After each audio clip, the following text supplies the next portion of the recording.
What was it, Roy? He's much better. He's much better? Much. Oh, much. It's much better. Oh, now it's mooch. It's much better.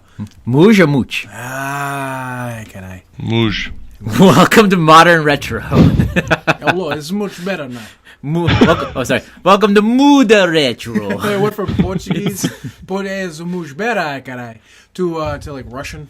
Hello, it's okay. It's much better now. Yeah, in Mother Russia. Podcasts you? Is much better that way. Yes. Ja. Das Vidanya, comrades. It's podcast stream you. I break you. I must break you. Welcome to episode 27. The gang's all here. Sup, guys? I am your host, Cuba. How you doing? I'm joined across the interwebs by the Yeti and the living cave, Aaron. And Hi. across the table from me, the Roy. I'm the invisible Roy because they can't Well, see me. Come over here, Roy. Come Nah, over here. Let it's okay. the people get a gander at you. Yeah, come on. If I do, I'm gonna pull out my dick. Well, that's fine. I'll just edit it. Nah, come on, man. See what's up now. It can't be YouTube friendly. Yeah, I know. We'll get pulled off of YouTube. We're only like 2.5 episodes in. So you can edit YouTube it. Red. So you gotta censor it. Just put it like a giant black rectangle. Wait, you can have dicks on YouTube Red? I don't know. I was referring to Roy's Red Rocket there. So what's Get on that looked at. So, anyways, I can't speak for Aaron over there because besides turning his lights off, not much has changed on that end. But on this end, We have a curtain. But wait, you can just he turned his lights off. Look how fucking mood. Look at this mood. This is some good shit right here. I got the TV and I got it on natural settings, so now I have a natural glow about me. I mean, I had it on dynamic, but it was blowing out my whites like crazy. Aaron, blowing out the whites. We had a natural glow. A natural That's glow. the name of this episode. Blowing out the whites. We got the name of the episode right off the bat. That was a good one. You're welcome. On this end, though, we are far more. It's far more comfortable too. I did a little rearranging. We no longer have the Armenian kitchen wall. I mean, we do. It's just off camera now. I have two light sources with soft lights. So now I don't have these crazy harsh shadows. I just look pale as fuck. Like I look dead in this light. You're not very dark, anyways. Well, it's wintertime, you know. I need give me some sun, and I'm doing good. You look like a White Walker in the video. I do. Absolutely. Like my eyes aren't blue, but other than that, we got. But the light is good. It's bouncing off the Armenian kitchen. We got the curtain here, which is it's a shower curtain. But you know what? It looks good. Doesn't block the beer fridge. There we go. I like it. Doing good. Hey, we're on a shoestring. We're on a budget. We'll drink to that. We're on a budget. Budget of $10. Already blew it. Yeah, you actually pretty much $6 for that. $5. Oh, all right, we're past $10 because the light bulbs Christ, were $5. We're in the red. The light bulbs are $5, and then the hooks that are hanging the thing behind me. Those are 97 cents a piece, and I bought 3 of them. So sign up for Patreon. We need money. Oh boy. Shh, we're not there yet. Shelling out the sorry. big bucks. This week, we are actually breaking this up into 2 episodes. This is episode 27. We're going to kind of do a short and concise episode, and then we're going to do an episode 28 in the same damn night, because Aaron and I are going to be going to Star Wars Celebration. This episode is going to air the day before we leave. So, like we had said last week, keep an eye on our Facebook, our Twitter. There's a giant cat. Keep a lookout on the Facebook, Twitter, and we now have an Instagram, which I will start filling up for the podcast. We are going to have some fun stuff at Celebration, and you are going to be the first. If you're a fan of this show, you're going to be the first to hear about shit. Whatever we get to hear first, you will get to hear first. I guarantee. So this week, we got some trailers that came out that we need to talk about. Let's see, Justice League trailer. Yes. What'd you think of it? Roy, you just watched it again for the first time because you forgot. I'm so torn. I want it to be good. He saw it the first time and just forgot completely about it. Yep. You know, to be honest, I forgot about it too. Like after watching, I was like, "Oh, okay, yeah," but it doesn't. You know what reminded stick in my mind. But what reminded me of it was how shitty Cyborg. Yeah. That's the part where you went, "Oh yeah, we watched this at Aaron's house." It's like, yeah. I was literally. Yeah, and then you see Cyborg and you go, ooh. That's pretty much Yeah. what I do. And we saw it. You know, is that I don't know. It's like that a sharp smell of shit that just kind of reminded you of when you've been someplace. You know. How you never really forget the smell of the monkey house at the zoo? Oh, yeah. It's kind of like that. The flamingos. I'll never forget the smell of the flamingos at the zoo. Holy shit. You think the monkeys smell bad? You walk by the flamingo pen on like a summer afternoon. How the fuck do they keep the flamingos in there? They clip the wings? They have to. I guess. Pinion feathers? Probably. Yeah, I was going to say, otherwise they just get up and fly away. Yeah. Instead, they just sit there and they wallow in their own filth. Do you know why flamingos are pink? Flamingos They are like tropical drinks. they're actually pretty much white, except the algae and little crustaceans they eat have a sharp pink pigment in them, and it carries throughout their feathers and skin and whatnot. Oh, I thought they were sponsored by the Starburst Corporation. This has been your science episode. Back to Justice League. That's how not memorable the Justice League trailer is to Roy, is that I'd rather he talk thinks about- about the You get to monkey pen and flamingos. Facts about flamingos instead. It's more interesting than the actual trailer. The best part of that was Wonder Woman, who I'm excited for her movie. I Yeah, was Wonder Woman's looking like the best thing I was out of this excited. whole thing. I was excited for her movie till I found out that Zack Snyder just interfered in it way too much. Oh, no. So now I'm like, well, that had potential. Well, the Why, what trailers did he for that do? looked good.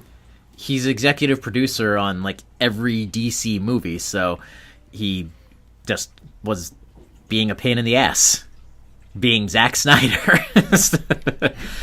I'm sure he went in and objectified her more than necessary. Not that any objectification is necessary, but you know what I mean. Gotta get those levels correct in in fucking Premiere. So I don't know. Like we'll see. We'll see when it comes out. I am excited for Wonder Woman, but after seeing the Justice League trailer, I'm actually excited for the Aquaman movie. Yep. Because Jason Momoa, is that how you say his name? I think. Yep. Yeah, Jason Momoa. He had fun. You can tell he had fun. I follow him on Instagram. That dude just loves life. Like all of his posts, like everything is just how much he fucking loves life. All the red carpet things for Justice League and Batman and all that. He's the only one that looks like he's having fun. The guy who plays Superman looks miserable all the time. And it carries through in the actual acting. Yeah. And Affleck, he was excited when he was first cast, and you can see it when he was first cast. He's like, I'm Batman. This is awesome. And now he's just like, I want to quit. Where's the door? It's just he's just not having fun. Cyborg, looked like shit. You know, I feel, come on, you couldn't get some tinfoil and do somewhat of a practical effect with Cyborg, Looked so like enhanced bad. with CG. It's just no. Something, man. It just Oh. that looked like crap. Batman's using too many guns. Like the Batmobile is nothing but one giant machine gun in that Which is trailer. funny because the Tumbler was a tank, and But it didn't have any guns on it. Right, we didn't have any problem with that. Right. But Well, I mean, because Batman's guiding principle is I don't use guns. Right. You know, and I know he's broken that rule a few times in the comics here and there, but for the most part, the standing Batman rule is that he does not use guns. and in the continuity that we all know and love, the animated series, when he finally has to because of his, he's old. he and whatnot, retires. Yeah, he retires, and later on passes the Never mantle. again. Exactly, it was perfect. I don't know why they have him shooting guns. Well, because again, Zack Snyderverse. This is the guy who said that in his Batman movie, Batman can get raped in prison. Ugh. You remember that quote? Every time I hear it, I groan. I Alfred! can't control it. It's just an inaudible. Oh, Alfred, pick up the soap for me. No. Bruce, you don't have your butler in jail. No. But I don't know. It does not excite me at all. It's like he watched Kick-Ass and saw how cool Big Daddy was, and it was like that's Batman. That's Batman right there. Because Big Daddy was cool. He was basically he was Batman with guns. He's Batman meets the Punisher. Right. Yeah. And it totally worked, especially knowing that it was kooky Nick Cage doing it. But he died he got set on fire, didn't he? Yeah, he got It's fucking yeah. emoliated. It was perfect. Yeah. But Batman and guns, that's what makes him so cool. Fuck that. Yeah, so I don't know. What else? What else is in this movie? Flash. I mean, the He Flash looks is cool too. The effect looked cool, but the guy who's playing Flash looks weird. Now I don't know if he looks weird because he's just a weird looking guy, or that they just got a much more handsome guy to play him on TV. So even though I don't like the Flash on the WB or CW, whatever the hell it is, that's the Flash I associate with live action. So seeing this guy, I'm like, you're not the Flash. Yeah, I don't like. I like the costume in this trailer better than I like the costume in the TV show. I don't. I don't like the TV show. I don't like it when the heads always look so they look like a bobblehead. I can't stand that. It's the reason why I hated. I think it started with The Dark Knight. The Nolan verse. Oh yeah. How he could turn his neck. Batman always has to turn, and you could do this motion for the camera. They just like the Keaton Batman. Exactly. It's like, look to your right, Batman. I don't know, but when he turns, he was like an action figure with 2 points of articulation. But when he turns and moves and swoops his head to walk away, I'm like, that is cool. I just love that. I love the movement. But it's so not practical. I love how they actually addressed that though in the Nolan verse Batman. But when you get to The Dark Knight, his neck looks so thin. Right, his head does look gigantic. They should have thinned it because they should have thinned it to make it look like one piece. So yeah, his head did look huge in it wasn't Dark his Knight, head. but It wasn't his head that looked huge. It was his neck that looked very thin. Like if Bane really wanted to hurt him, he wouldn't have picked him up and smashed his. He just would have grabbed him by the neck and just squeezed. He just would have popped his. The thing head is off. too is the WB and the DCU want to be like Marvel so much, and they have the perfect opportunity where they can integrate their TV shows into their full big movies, and they are too stupid or short-sighted to do it, and it's really aggravating because you could make your movies great if you did that, or at least added some level of integration. Not with Marvel Zack does. Snyder involved in it. Yeah, he's It's a cunt. old people being Whoa. cunts. I don't like Zack Snyder. So I mean, I don't know. I don't know if I'll see it, to be honest. I don't have any interest. You still haven't seen Deadpool. Of course you're not going to see this. Fuck you. I want to see Deadpool. I just haven't gotten around to seeing Deadpool. I haven't seen Batman vs Superman. I haven't seen it either, so don't, I don't feel bad. Yeah. I couldn't sit through all of The Man of Steel. I watched the beginning. I said, fuck this. Then I came back to it months later, and it was at the very end, the destruction scene. And I said, fuck this. I'm trying to remember what happened with me during that movie. I think Didn't you go take a hour-long Minutes. shit? Yeah, but I think I was wicked high, so that 45-minute shit really felt like 5 minutes. In my head, I was hurrying up, but I was really just staring at the tiles on the floor, wondering the mysteries of the universe. gotta go. Yeah, I didn't miss anything. You didn't actually. No, that's the thing is everybody said Bobby and Pat were like, oh man, you missed so much of the movie. That's why you think it sucked. No, fucking movie blew. Watch it again. It's not a good movie, objectively. Not a good film. Yeah, so I don't know if I will. I'll wait and hear the reviews for Justice League and You heard it here first. I'm going to be the first to review Justice League when it comes out. You go ahead. You tell me. If I should go waste my money, because you apparently have no problem going and seeing bad movies. I'm very, very frugal when it comes to a movie theater experience. I only go if it's something that needs to be seen on the big screen. If you're not going to have that. Well, that's same just it. I want experience. to see these movies because they are meant for the big screen. They're giant fucking just set pieces. Yeah, but if it's a giant piece of crap, no amount of big screenness is going to make it any better. Well, no, I don't expect gold out of it. I just expect to be in a giant explosion on the screen. Nah, my TV's big enough for it can't be my criteria is not like, oh, big explosion, got to see it on a big screen. It's experience. It's got to be an experience. There's certain movies like I didn't see it, but I'm pretty sure that the new Godzilla movie that came out recently, the past few years, that's probably like a must see on the big screen. I can't see watching probably that and maybe the like King Kong movie that just came out. The Kong movie. There's a few others, but unfortunately, I had no interest in either of those. Yeah, neither did I. Apparently, they're spinning that into a whole universe. Right? Yeah. I guess there was a teaser at the end that had like either Godzilla drawings in a cave or Mothra drawings in a cave or something like that. Which makes no sense because isn't Godzilla way? I know they did the old movie, but Godzilla is so much fucking bigger than King Kong. It's not even fair. I don't know how much bigger he is like in this new monster. I'm sure they're gonna even it out or something like that. Yeah, they're gonna make it. They're gonna have to do something silly. But if you think about it, Godzilla was as tall as buildings. Right. Yeah. Kong climbed Kong the was entire. big Technically, those were Japanese buildings. Made for very, very So each small floor people. was at least 3 feet shorter than an American building. Exactly.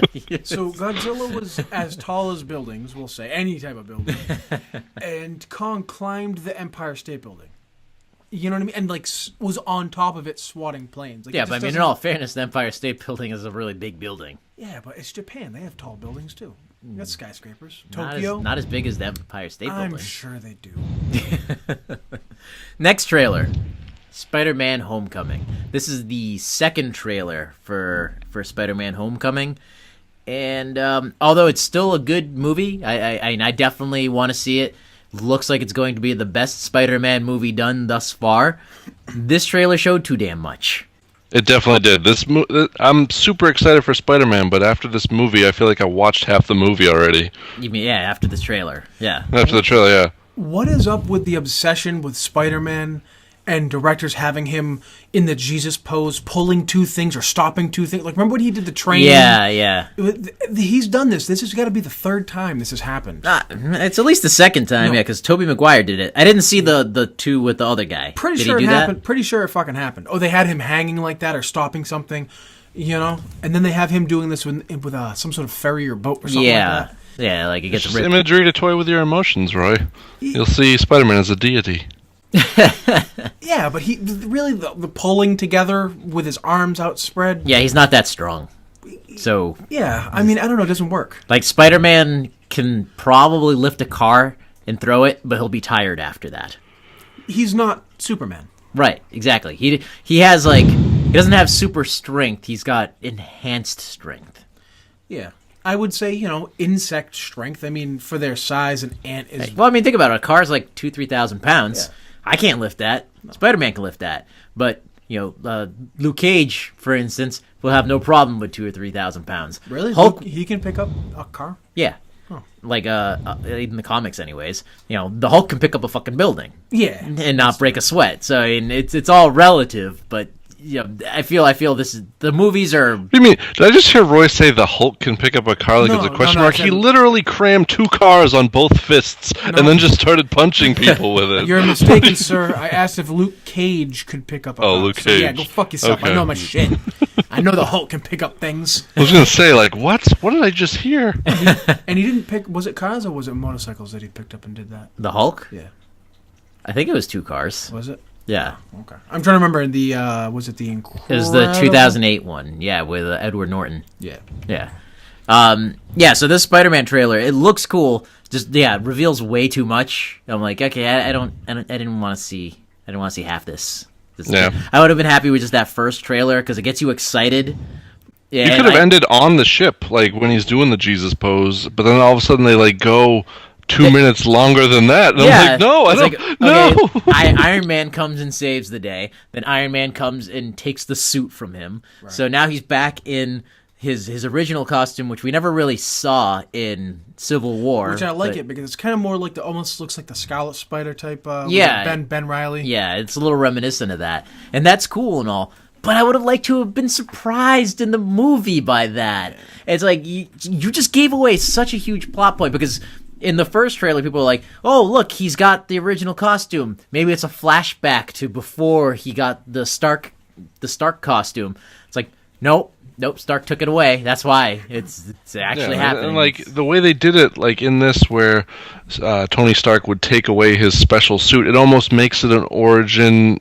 Like a meta origin, where he's coming up from zero again. So yeah, it would have been nice to experience that in the theater while you're watching it, and not in the fucking 2-minute trailer spoiling the goddamn plot of the movie. That's the problem with fucking modern trailers now. I mean, maybe I was gonna say they show too much, but I guess if you think about it and go back to 80s trailers, they showed a lot too, but it was just very not cohesive. Yeah, they just showed a lot of, like, literally 2-second snippets. Yeah. In differing orders. In the future, mostly somebody people did like... something that did things. Now, watch 4 minutes of explosions. No, they'd have, like non... What do you call them? Just like conversations that didn't apply to the plot, where it was just like... Because they didn't want to give away the plot in 80s movies. In space, where no one can hear you scream, Jimmy, have you seen my soap? Like, it's just something ridiculous. No, Janet, I haven't seen the goddamn soap. One man. Like, they don't actually tell you the fucking plots. I think the problem with that, why they do that now, is probably people want to know what they're going to get into, because the internet. Because people are dumb. Yeah. People nowadays are stupid. Episode 27. People are dumb. They need to know exactly what they're gonna go see. They need to know, so they know whether or not they want to spend the $12 or whatever it is. And you know what the fucking kicker of that is? People want to know what they're gonna be in for, exactly what they're gonna get, exactly what they're gonna see. You still have ignorant, dumb fucking parents bringing kids to, like, rated R movies that, like, are just, like, way above their head, that just should not be. I get yelled at. Liz doesn't yell. I get spoken to in the eyeballs. Scolded. I get the eyeballs a lot for showing a lot of movies that my daughter probably shouldn't be watching, but I'm like, I watched these movies when I was a kid.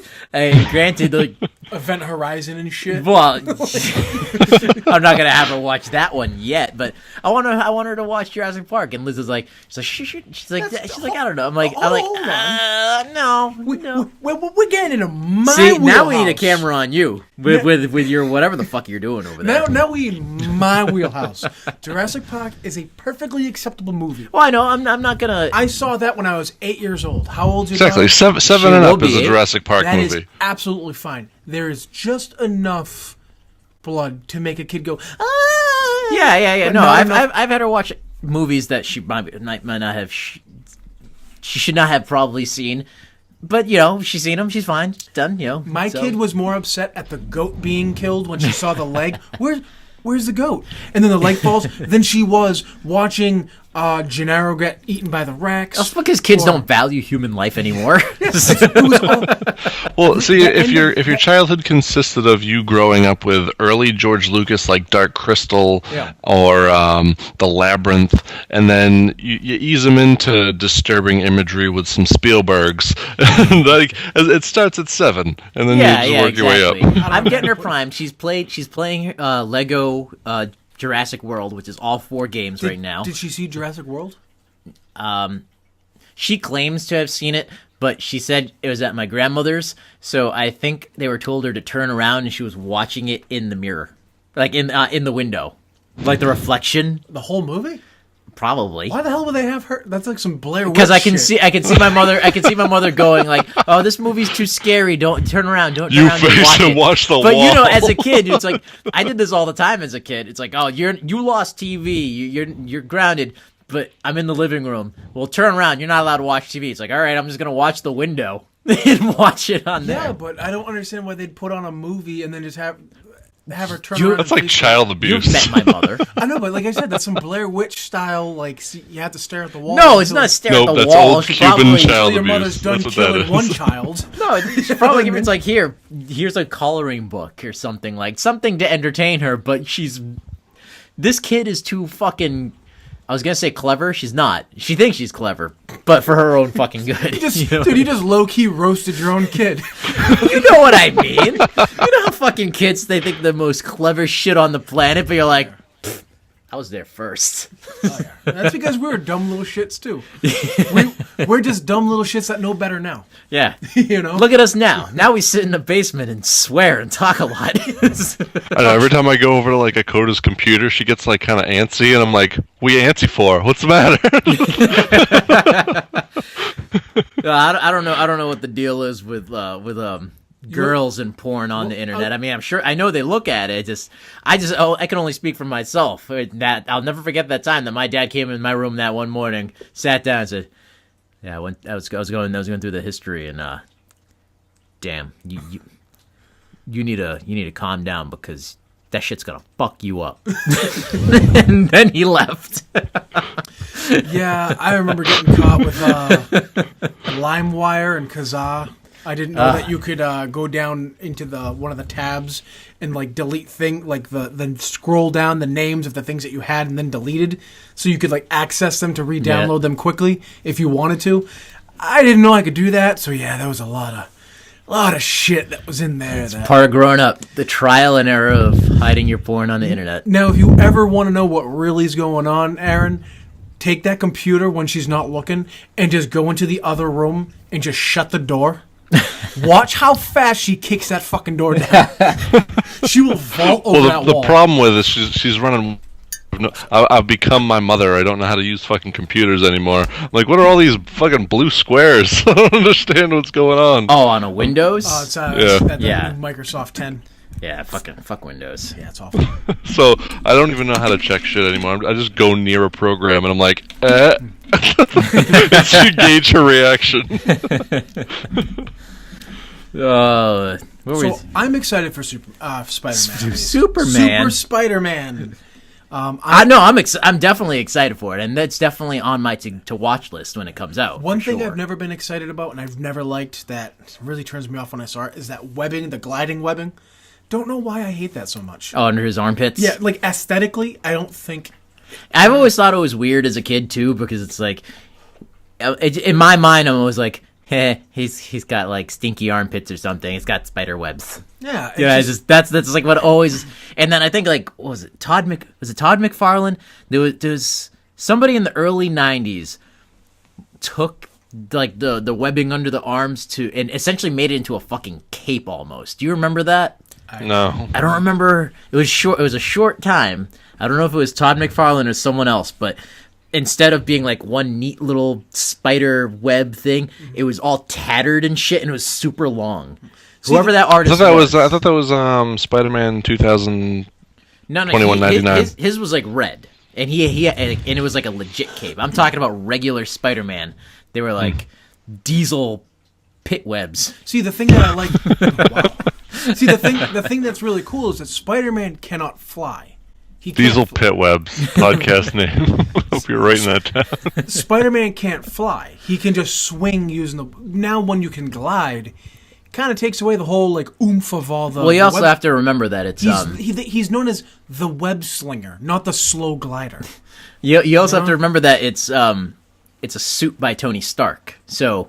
Who knows? I'm sure we're gonna the little fucking spider that comes out of his chest. That like I'm sure. Yeah, but that was cool because he touched it and like.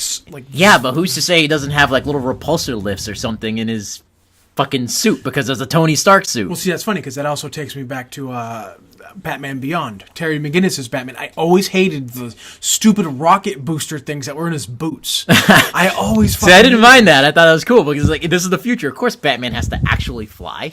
I don't know. I just hated the fact that he had rocket boosting boots. Like, it just doesn't... I hated the fact that his boots had, like, high heels. That was my only complaint with his boots. I'm like, that's just not practical. Girl, them heels. A guy dressed in black leather with a cowl. How do you know it's leather?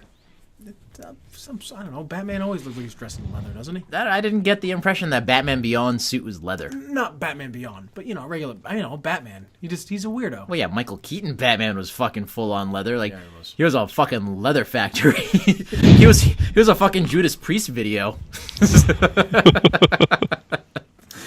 Just never worked for me. I don't know. I don't like boots with rockets in them. I don't like boots. You hate boots. Oh, boots. Where are they? Where are all the boots at? You are a creepy cat, gent. I'm actually using a proper word. Look at you. That fucking thing is just sitting staring at you, and you're like... It doesn't love you. It's plotting to kill you and eat you, or at least eat you when you die. Or I'm a fucking supervillain, all right? And I will tell you my secret plan. With your fat, flabby cat. Fupa kitty! That's because You want to talk about Spider-Man gliding? You throw that cat, it's going to be like a flying squirrel. Before it hits the ground, its fat flap is going to like... This is going to glide slowly down to the ground. I bet you could probably light a candle under it and grab each leg and kind of tie them together and make a hot air balloon. just carry you to safety. Aaron, you saw Ghosts in the Shell. I did. Quickly, what'd you think? Oh, quickly. Yeah, quickly. If you want the plot. Where'd it go? God damn you, IMDb.com. So it's Ghost in the Shell. It's a live-action adaptation of the Japanese... it was originally a manga, which was adapted itself into an anime movie, which the movie was adapted into Television a three-part miniseries or a multi-season television series. So there was this movie in 1996, and then there was standalone complex for the actual show, which was cool. It was like a detective. But there was it was like 3 seasons. Right. Yeah. Or it was, I didn't remember if it was 3 miniseries or 3 seasons. Yeah, 3 seasons, and then there was a second movie that didn't have to do with the major. At least I never watched it, so I don't know. I didn't even know it was a second movie. Apparently, it's one of like the most rarest DVDs you can find in anime ever, because of distribution rights and shit like that. So if you ever find that at a store, buy the shit out of that and sell it on eBay for quadrillionth the price. So, in the near future, Major Motoko Kusanagi is the first of her kind, a human saved from a terrible terrorist attack, who is cyber-enhanced to be a perfect soldier, devoted to stopping the world's most dangerous criminals. When terrorism reaches a new level that includes the ability to hack into people's minds and control them, Major Kusanagi is uniquely qualified to stop it. As she prepares to face a new enemy, Major Kusanagi discovers that she has been lied to. Her life was not saved, it was stolen, like in the trailer. Bum, bum, bum. You fake news. She will stop at nothing to recover her past, find out who did this to her, and stop them before they do it to others. Based on the international acclaimed Japanese manga Ghost in the Shell. Next time on Dragon Ball Z. Dun, dun, dun, dun, dun. So, you've seen the anime, you now watch the live-action movie. I did more than that. So this goes down as like one of my childhood mangas. Like this is because it was one of the first animes that you saw boobies in, right? Well, it was that, and like the animation was fucking gorgeous. Like the actual scenes and just like the rain coming down was gorgeous. The backgrounds were insane. For its time, it definitely was beautifully animated. I was gonna say, does it hold yeah, up? absolutely. And then there was like that scene where they capture the robot and the one that got hit by the car, so she's completely naked. But then they boot her up, and she's like, you see like the boobs, and I was like, yes, anime is amazing. To answer your question really quickly, Roy, I think it still does hold up because it was one of the more seriously drawn animes. The same way that Akira holds up anime style.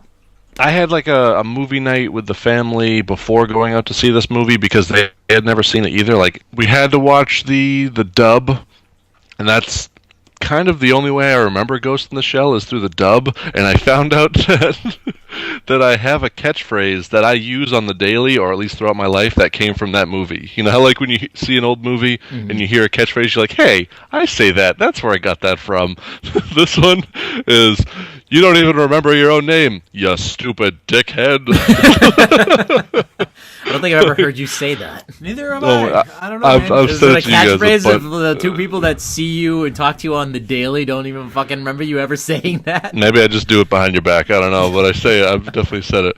So we watched the movie, and that it doesn't. I don't know. I wouldn't say it doesn't hold up. It's one of those movies where if you're watching the English dub, a lot of stuff is told to you. You have to like really listen to everything that's said to get the entire plot. That's why I don't even bother with English dubs of anime anymore. It's got to be straight Japanese subtitled or nothing, because I've just been so jaded by the fucking English dubs of things that it's like, nah, fuck you.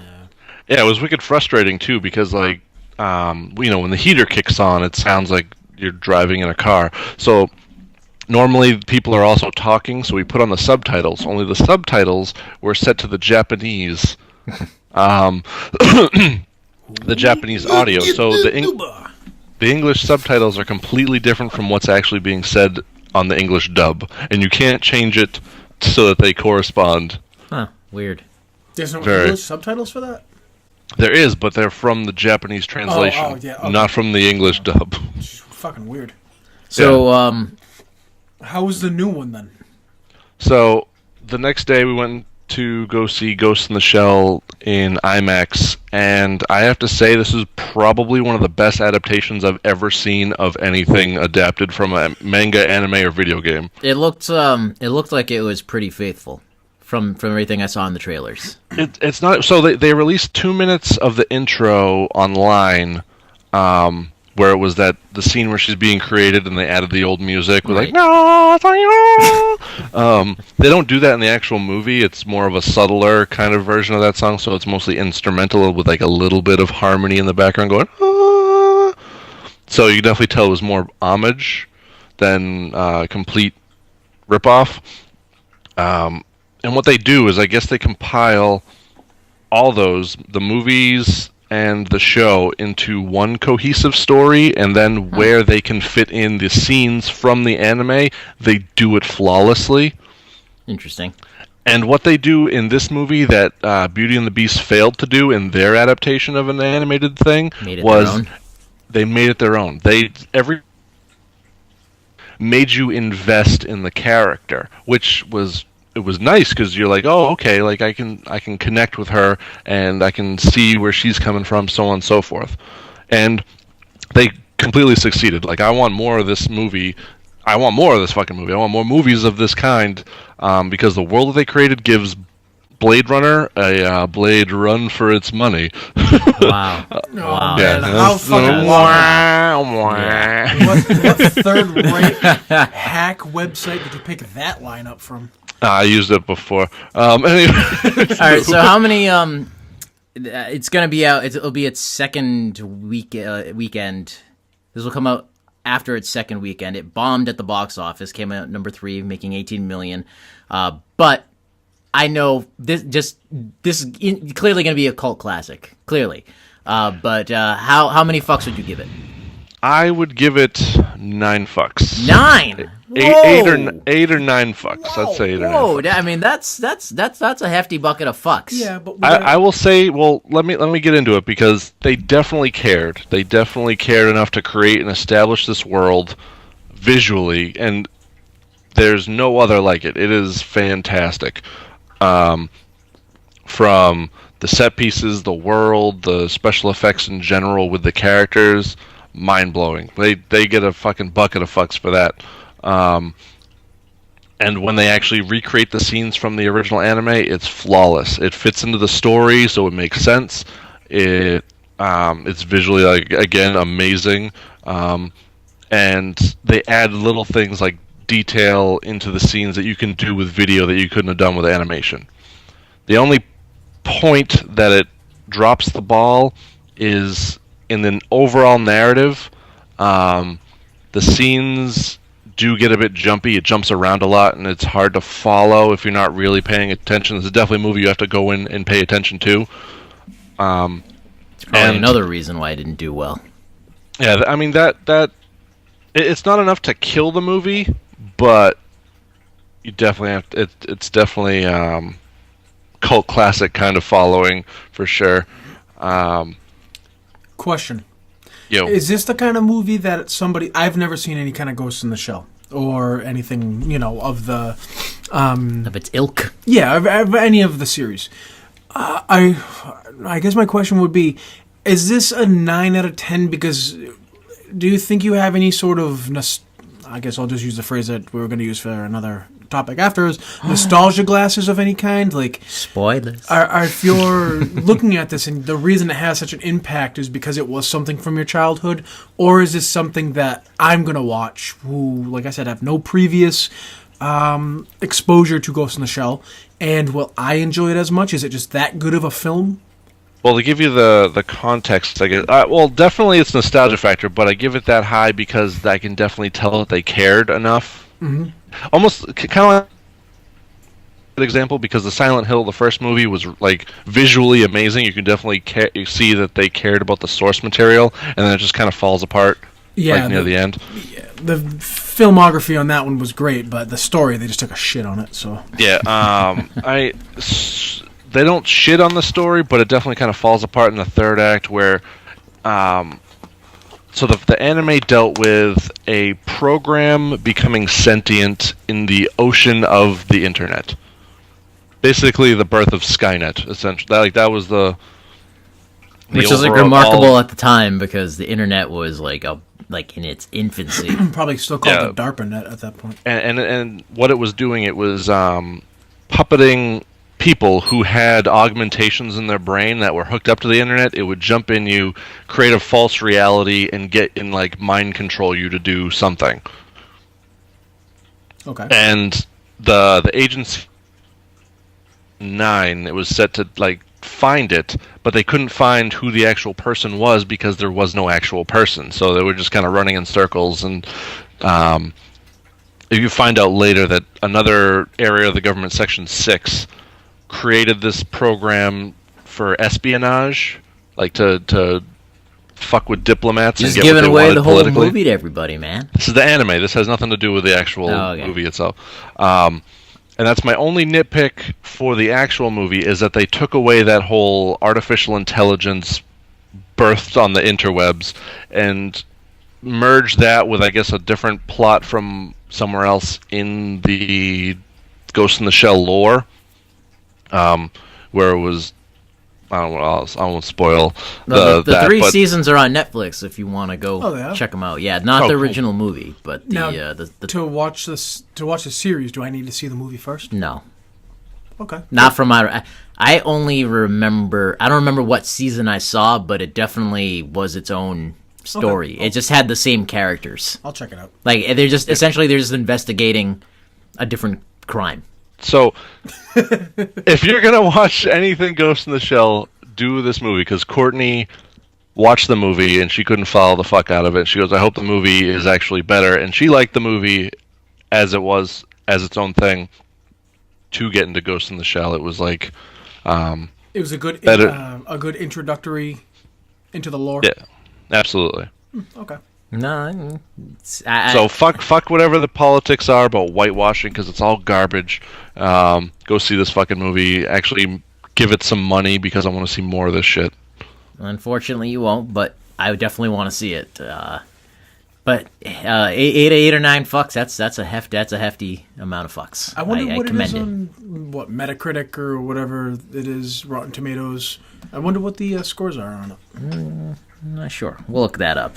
So, The Walking Dead, Season 7 just wrapped up. Yep. You guys want to give us a quick little synopsis? You want a synopsis, or you just want our views on it?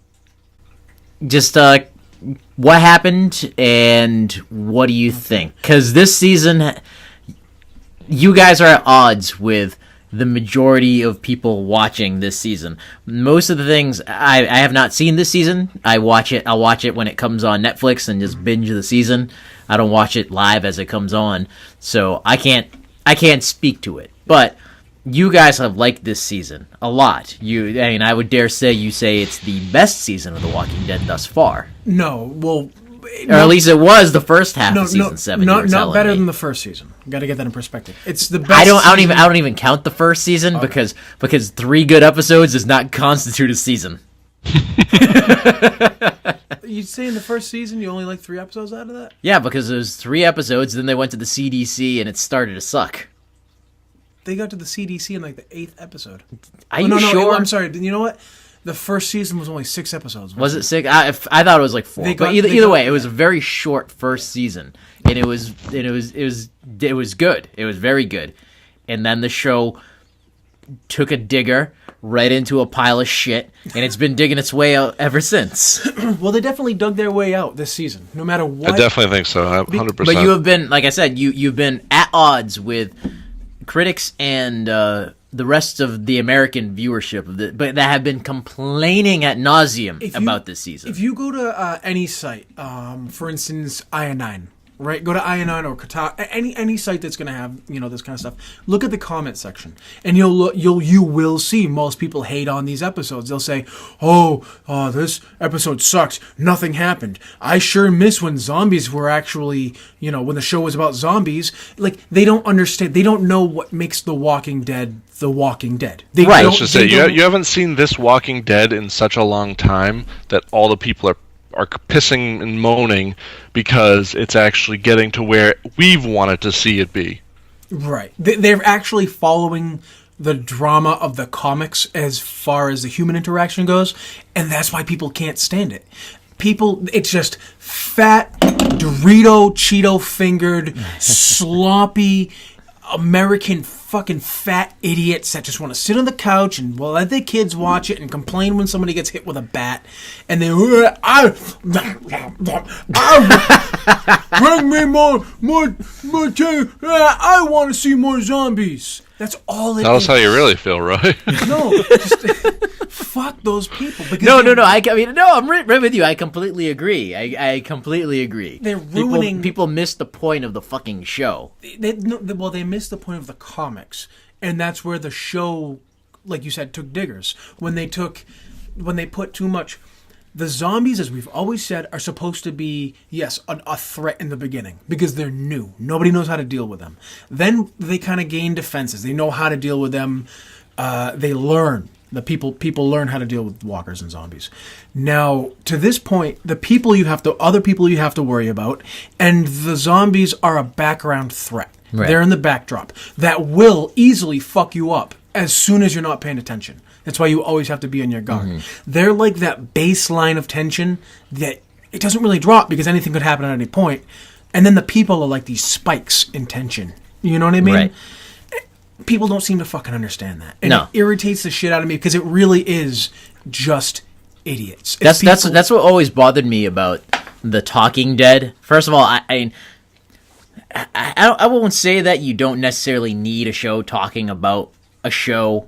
The concept itself is cool because it's kind of what we do. Right. But what I hated was the zombie kill of the week. How they would just... I always felt that took away from the show. I mean, talking about the episode, talking to the actors, talking to the people who made it, the behind-the-scenes stuff was all good. But then just... I feel like the zombie kill of the week, that encouraged the show to spend, but almost every episode has that one fucking zombie in it. The one standout that's like has like it's extra gross. Yeah. It's like you just put $10,000 extra for this one zombie that the camera's on for half a second. That money could have been spent on anything else to improve the fucking show. Now they've actually changed that. They've revamped it in the past few seasons on The Talking Dead to where it's deaths of the week or something like that, where they just show you everybody who's died that episode, including zombies though. Zombies, people, everything. But it's not just like zombie kill of the week. So I know exactly what you're saying because I remember that. But now they just show everybody who gets killed. So I don't think the creators really, or the directors or whatever, really feel that as much pressure to do that. I don't know. I mean, as of season 6, I still saw. I'm like, that's this week's zombie we're supposed to pay attention to. They still have it, but it's not quite as prevalent. Yeah, but yeah, it's just people, just idiots, are fucking it up. That's what it is, and I really want them to stay on track with this. Everybody's complaining, and honestly, this episode as a season finale, it might have not have. I'm so torn because me and Aaron have talked about this before in the group chat where. It's a great episode. It's really good. But it's not a great finale, which I'm fine with. I'm totally fine with, because not every finale has to be this. It has to end in a cliffhanger. Or not just a cliffhanger, but not every finale has to be the best episode of the season. Like I feel like that's what you expect. Well, I mean, look at Game of Thrones. Yeah, they do it. Their finale is the episode before, essentially. Well, that's a little bit. Yeah, I know, but the reason they do the finale is the episode after is like everybody is setting up the next season. Well, not only that, but it's everybody collectively like trying to tuck their assholes back. Yeah, ooh, I dropped that. Gotta shove that back up in there. Yeah, I will say, like, once, like, if we actually, like, it goes back to The Walking Dead playing the long game again, and the Netflix mentality of telling a good story. Because once this season comes out on DVD, which I will definitely buy this season on DVD, because I've heard that they actually do the alternate scenes with the swearing and stuff like that Negan's supposed to do, and that because it was that good this season. Yeah, wow. And that's like that. That's how far it's come. It made me look forward to Sunday and seeing the new episode. But also, when the next season comes out next year, which is hopefully the completion of Negan's arc, as a whole, you won't even think about, oh, this wasn't even a finale that was a season finale, because it'll just go as an overarching 2-season arc, and it won't be as prevalent. This as like, is oh, that was essentially terrible. The mid-season pause. It'll start back up around Halloween or so. No. I mean episode feel format wise. Yes. This is the mid-season pause, where it's like, we're not done. There's more of this story to tell. You just have to wait till fucking Halloween. And they couldn't. Yeah. All right. The way this episode works is, Negan has a feeling that something's going on. He's hooked on a feeling. So Sasha was captured. So she tried. Her and Rosita went on like a death mission to kill Negan. Failed. Sasha got captured. Now Negan is basically taking Sasha and Eugene, who's also who kind of traded sides. To Eugene, you son of a bitch. He did it under duress, but now he is like willing. You know what I mean? He's been turned. So Rick is like, Rick must have sent you. Negan's like, Rick must have sent you to kill me or something like that. So he's going to take Sasha and use her as a pawn against Rick to get him to stand down and this and that. Punishment, as you would. Sasha takes poison on the way there, turns into a walker. They actually kind of do this weird. I don't know why. Spoilers! God damn! Dude, fuck you. I'm not going to give you a spoiler warning. You know what you're not getting. Not from me. They know. Not from me. As soon as we for all the people that you just ruined this show for. At the end of the show, we'll tell you where to send your hate mail and blah, blah, blah, blah. Yeah. It's all good. To Roy at modernretrocast.com. Yep. That's or right. should I say www.roy.http:// I'm going to say www.roy.eatmynuts.com. So this is really a send-off for Sasha, because she does die of her own choice. She takes poison that was provided by Eugene, and her plan is, I can't let any of my friends die. I have to try to kill Negan in any way possible. If I turn into a walker, he'll open this container, I'll come out, bite him. She'll be dead by that point, but it won't matter. Then basically that's exactly what happens. The garbage people, there's a big betrayal. The garbage people betray Rick and this and that. And then at some point, all out fucking gunfights ensue. It's pretty crazy. It's pretty cool. Hilltop and what's the other one? Hilltop and Ocean. No, the Kingdom. Oh, the Kingdom. Ride in and save the day at the last minute and drive Negan off. That's kind of a really, really quick, shitty synopsis. I personally feel, and I want your take on this, Aaron, I've been waiting all fucking week, is I think this episode had the best Negan yet. I love the lines. He encapsulated everything that was Negan in the comic book, just without the word fuck. Everything from when he told Sasha, he looked at Sasha and she just was like dead nuts, just fucking serious. He looked at her, he said, "Oh, you've got me wrapped around your little finger." And I'll tell you what, this isn't a male or a female thing. If you had a dick, my feelings would be just the same. And like he even says, he's like, "Oh, today's going to be the biggest day of, the first day of the beginning of your life." And he tells her what he's going to have her do and that he's going to have to kill people like that were her friends. And he says it, and it's like very macabre. You're like, and then he pulls off this cover of a tray, that like a breakfast tray he had, and it was a pancake with like a smiley face with blueberries and shit. Like, I was like, wow, when the fuck did The Walking Dead turn into a comedy? Everything right up until the point of the end, where Negan has his big thing where he's finally going to kill Carl and all. Like, Shiva the tiger comes out and kills one of Negan's guys, and just says, "There's a goddamn tiger!" And then he sees Maggie, and he's like Negan's Sure, mind, I don't think he ever sees the tiger in the comics. Right. Negan's mind is like completely fucking blown. He's a tiger, and he's like, "They've got a fucking tiger, Simon." Then he sees Maggie. He's like, "Holy shit! The dead widow would come back to life. Guns are fucking blazing. This is some capricious fucking shit." And then they finally get into the armored car and they get chased off, and they're getting hammered. Like, a bunch of the saviors die.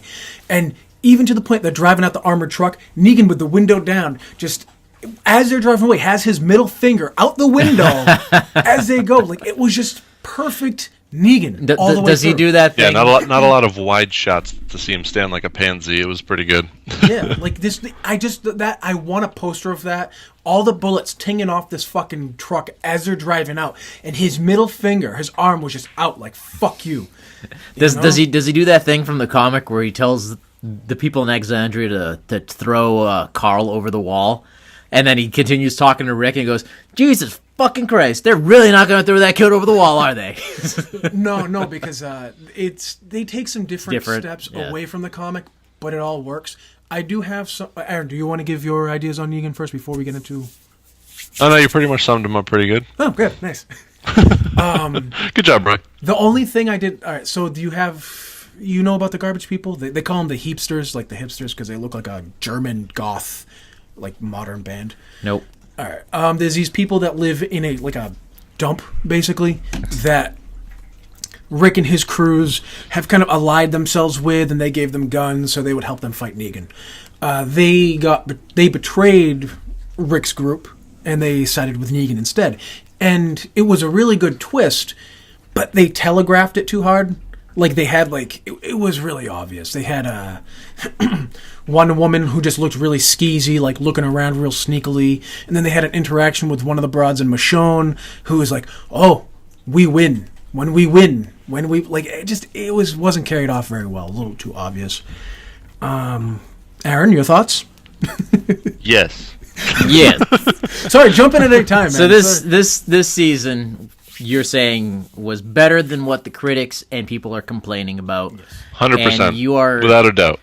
So next season, if you watch the comics, this is going to be all out war. At least the first half of this, because they do that half a season type of bullshit. Negan's last line, he's at the sanctuary, and he's got all the saviors, and he's got Lucy. He walks out, and he just says, "Saviors, we are going to war." Like, those are his last lines. And that's where I think it should have ended, where the episode kind of took a small turn, where it kind of got slow. Like, they incorporated Glenn, who died in the premiere. What, the fucking ghost of Glenn? No, it was Maggie, because Sasha and Maggie were close friends at this point, and it was kind of... They did this thing where they kind of interjected Sasha's point of view and, like, a dream that she had her last moments. I hate it when they get fucking artsy in this show. It wasn't bad. It wasn't like when Tyrese died. Remember how, like, they pulled That was off? bullshit. It wasn't that. They did it very well. It was tasteful, and I am glad, because, you know, in the big gunfight, they kind of lost track of where Sasha was. So she's just around, they're searching for her in the woods. Like, she's all walkified and whatnot. And they did a very tasteful... Like, they didn't show... Remember when they did Herschel and how they showed, like, I think his zombified head getting stabbed by the sword? I think it was Michonne. They showed it. Yeah. They didn't do that with Sasha, which was nice. Well, but I mean, that's because Herschel's death was Tyrese's comic book death. And that's what Michonne did to Tyrese in the comic. She found his head in the field and she stabbed it. That was the final end of Tyrese. So that's what they did for Herschel. Yeah, but with Herschel, who was such a dignified character back then, like, he was the kind of, you know, he was the old man of the series, I felt like it wasn't very fitting to him, you know? But they didn't show her getting the knife in the head, you know? Like, the way they did it was very, very good, with the voiceover and everything. Well, I definitely have been looking forward to seeing this season based on what you guys have said. And then based that, I've finally caught up with the comic. I've finished Compendium 3, so I'm now very far ahead of where they are. Yeah. So I'm excited to see what they do. Now, you've got to remember, though, try not to judge it against the comic as much. I know you have a hard time. I try. But the problem is remember we were talking about, we will talk later about nostalgia glasses. That's a problem. It carries on its own though. Well, like I said, I like how in season 6, I like how the show got what the show saviors did.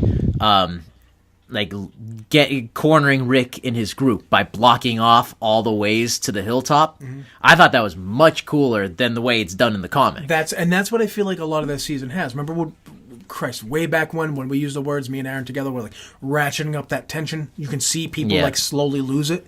That's what this whole season is. You know? And that I'm trying not to criticize not having seen it, so I'm trying to hold my tongue on Sasha. I'm sad to hear. I knew she was dead because I saw a spoiler before I heard it from you guys, but I'm just like, fuck, she is. I'm tired of Daryl. I'm tired of Carol. Sasha, I actually really liked. She was the only original surviving original character, non-comic book character that they've done good stuff with. I don't even remember her fucking name. The sister of the governor's girlfriend. Oh, Christ. I don't even remember her fucking name. The lesbian? I'm like, yeah, I'm like, why is she still alive? She's not an interesting character. There's just nothing. Nothing. Tara? Tara. Yeah. That's, yeah.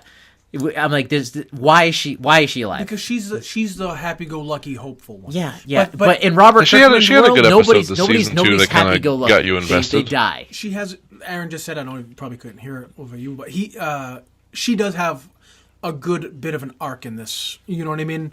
Like she is the linchpin in this whole. If it wasn't for Tara and what she went through in a couple episodes this season, this whole battle that just happened would never take place. Right. No, I mean, I've sort of kept up on it by reading about it, but she character-wise, notwithstanding what she has contributed thus far, she's just not been an interesting character. Well, she's a C character. You have A characters, which we know, you've got. But I don't. My point is, I don't like the untouchable characters. Yeah. I'm getting very, very sick of them. So I'm sad that they got rid of Sasha, but I'm also happy that they got rid of Sasha. I'll be happier when they get rid of fucking Daryl. Now, I'm not saying that because I don't like Daryl. I like Daryl, but he's just too unfucking realistic. It's just getting too ridiculous. I don't like the fact they really did they fucked them. He had a good arc in this season too, where they fucked them up good. I just don't like the fact that we as the audience know there's like 5 characters that are safe no matter what. Yeah, but like I said to you, at the beginning of this season, we were all convinced that they weren't going to kill Glenn, that they were going to pussy out, and they weren't going to kill him at all the way they were supposed to do it. And they did, and then killed someone else, and got you up to speed of where you need to be. So this season definitely has turned the show around full fucking 180, nope, this is the direction we need to go, and those people who are complaining can go fuck themselves, because this season is 100%, there are 100% more people the best complaining season. About this season than aren't complaining. So I fully see them going back in reverse for next season. Because this is the show that is very, very, very much afraid of negative things being said about it. I don't think that's true, what you just said. No, absolutely. Absolutely. Because they said that they were going to tone it down for the second half of the season. Remember that whole big thing where they're like, all this outcry when Glenn and Abraham got killed? Yeah, but they can't do that because it's already been filmed. No, it hasn't. They film it in half seasons. No, they don't film it all one way straight through. Right, but by the time when they said they were going to tone it down, they probably meant in editing because it was filmed. At least half that second half of the season was already filmed. Well, even if they toned it down using editing, it still was damn good the second half of the season. Yeah, I don't know. I just again, I totally know what you're saying. Season 6 was getting better for me, like you guys said. I'm eager to see in season 7, but this show still has not won me back. I still view this show with such skepticism. So I think you're the kind of person that will pretty much no matter what, because it's never going to live up to the standards of the comic, because it can't, because it's a TV show. I just gave it credit, man. I know, but you're saying that it still doesn't have me because back. I was jaded for 5 fucking seasons. I don't know, man. This will reinvest you, Cuba. Yeah. You'll get I on hope board. so. I hope so. I hope I'm wrong. I hope you're right, because I want Negan to reach inside your panties and grab you by the short and curlies. Just you know what? That's fine. As long as he gave me like some sort of delicious meal or something, he can do whatever he wants. If it's going to bring me back into the show, I want to like the show. That's the thing. I don't want to dislike the show. I want to like the show. I love the comic. I want to like the show. I want to love the show, but I know that's never going to happen. I know what you're saying. Even after 5 years of shit, the sweetest candy still tastes a bit like shit. I totally know what you're saying. Even this next season might not fully get you back because it is great, in my opinion, and seems to be in Aaron's. It isn't perfect. So you're probably still going to be a little... I'm hoping by the next season that comes out... Right, by season 8, maybe it had won me over, but we'll see. This has been episode 27, ladies and gentlemen, of Modern Retro. We are going to end this one here. You can check us out on our website, modernretrocast.com. www. You can send emails, anything, any questions, comments, complaints. Well, complaints can go to Roy at his fake email at theroy.suckmynuts.gov. /Dick Slinger. But any other email you can send to us at modernretrocast@gmail.com. We got the Facebook, Twitter, and Instagram, and we are on iTunes. We very much encourage you to leave a rating, a star rating, and a review on that.